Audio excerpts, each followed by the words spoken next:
How to restore printer network or factory default settings for the HP Color LaserJet Pro printer series. You can restore printer default settings by accessing the Printer Embedded Web Server, or EWS for short. To access the EWS, select the menu option from the printer control panel. Scroll to the Info option and select it. Select the Connectivity option from the menu. Select the Wi-Fi section in the Connectivity menu and then print or take note of the IP address. Open a web browser, type the IP address into the URL search field, and then press Enter to open the embedded web server.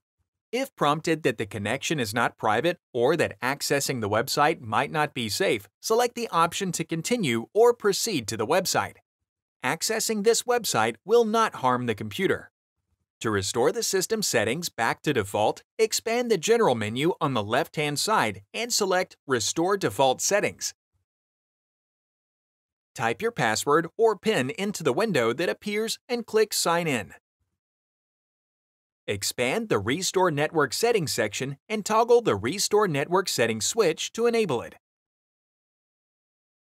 Note: enabling the Restore Network Settings switch will require you to re-establish a network connection with your printer. When ready, click the Restore button to clear all network settings. The network settings are cleared and restored to defaults. To restore all settings back to default, expand the Restore All Factory Defaults section. Note: while the printer is restoring all factory defaults, it will not be available for use.